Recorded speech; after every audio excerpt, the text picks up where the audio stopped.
So it finishes 3-3 between Chelsea and Southampton. A late equaliser for the Saints means that Chelsea only come from this one with a single point. And once again, Shaka, Hislop, there are questions to be asked of the defence in this game. Yeah, Chelsea's quite simply awful defensively. You can start with Christensen allowing Ings just to run off him and stand in an acre of space for Southampton's first. The Kurt Zuma mistake followed up by Kepa indecisive for Southampton. Second was bordering on comical, in all honesty. And then later on, you 3-2 up somehow, and you can see free kicks in wide areas rather needlessly.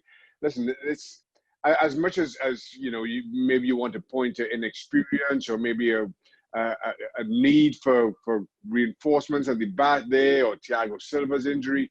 This is just basic professionalism. You don't have to be a good defender to avoid the mistakes that Chelsea are making and continue to cost them.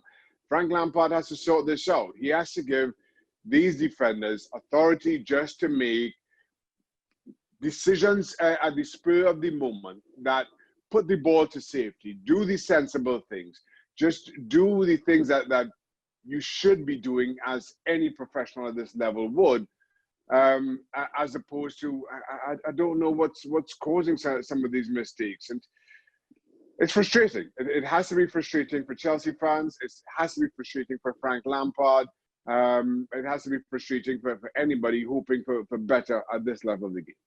It's got to be frustrating for Kepa today, who obviously got the chance to come back in with Edward Mendy. Not available to play for this game. No clean sheet for him. He's not managed to keep a clean sheet since he's been in the goalmouth for Chelsea. So tell me about that situation then as a goalkeeper, Shaka, because obviously Zuma left him in the lurch there, but what should he have done? Well, yeah, on the first hand, it has to be frustrating for Kepa, who's wanted to come in here and make an impression for the second or the third or the fourth time, or I've lost count at this point. But you start the season, you lose your position to Willy Caballero, Mendy comes in, gets injured, and now you have an opportunity, almost with a clean sheet, a clean slate to make an impression yet again. And as I mentioned, Christensen goes walkabout for the first. And then the second, Zuma, the pass was terrible. But what I'm asking of Kepa there is, well, you can use your hands and concede the indirect free kick, you know, and you deal with that, and you shout at Kurt Zuma, and you try to figure out how you defend that indirect free kick. But I don't think you do what we saw from Kepa. On the one hand, you understand him being in no man's land because he's got to take up a position expecting the back pass. The back pass is short, and then he has to make a decision. And for me, the decision either has to be, if you're not getting there, you hold off and you try to make the save, even if you do start to advance. Or you commit. You go with your hands and you handle the ball and you can see the indirect free kick and you deal with that. But what you don't do is kind of not do either and throw a leg at it. And it just seemed odd. They nearly got away with it. Southampton get the goal, and now everybody's looking at each other as to what went wrong in the first instance. How could we have cleaned it up? In the end, it was just, like I say, a comedy of errors. Danny Ings and Che Adams were expected to be causing problems with this backline for Chelsea, but does it mean that other teams are going to be looking at them and thinking, okay, we're going to be all right against this defence too? Yeah. If I'm coming up against Chelsea, that's what I'm thinking. I'm thinking, how do I cope with their attack? Regardless of who they put up front, Werner looked outstanding today. Pulisic back in the lineup. Ziyech gets minutes. You know what Chelsea are going to be about going forward. And you saw that today in scoring 3 goals, 3 wonderfully worked goals. But you know that you're going to get chances. So if I'm setting up my team, regardless of who I am, I come up against Chelsea, I'm thinking, right, we've got to deal with Chelsea at the back. Keep things tight. Let's not make mistakes. We don't have to be fancy. Just keep them in front of you and know that chances are going to come. So again, keep things simple. You don't have to be fancy. Chelsea are going to give you chances, and that's going going to have to be my approach, especially if I'm a club lower down in the league or not expected to play up against Chelsea. If you're a Liverpool or a City, of course, your approach is totally different. But if I'm a West Ham or wherever else there is, Newcastle, I'm picking up my former clubs now. That's what I'm going to do. Tight at the back, know that Chelsea are going to give you a chance or two. Okay, on the positives, you did mention Timo Werner. It was his first Premier League goals today. A good to see from him. Are we seeing him finally fully arrive at Chelsea? I hope so. And I say that because of the way he took his goals.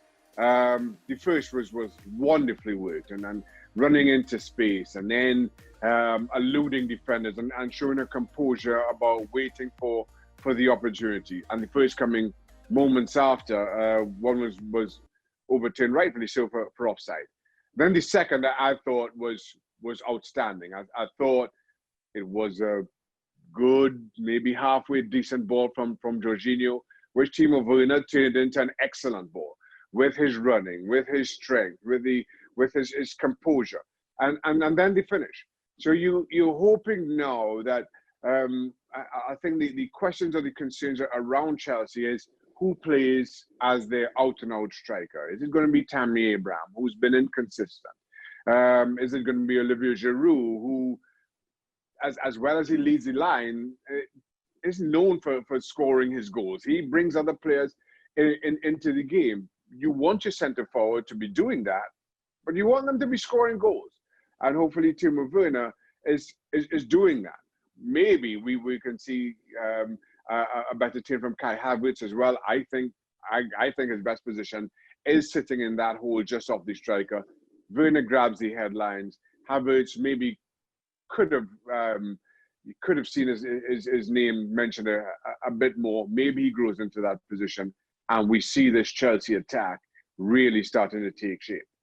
Yeah, because we saw a mistake from Kai Havertz and we saw a goal as well. So do you think it is just the fact of bedding into a new team, taking a few more games to find your way there? I think so, and we've spoken about this. I like Kai Havertz, and certainly what I saw of him in the Bundesliga.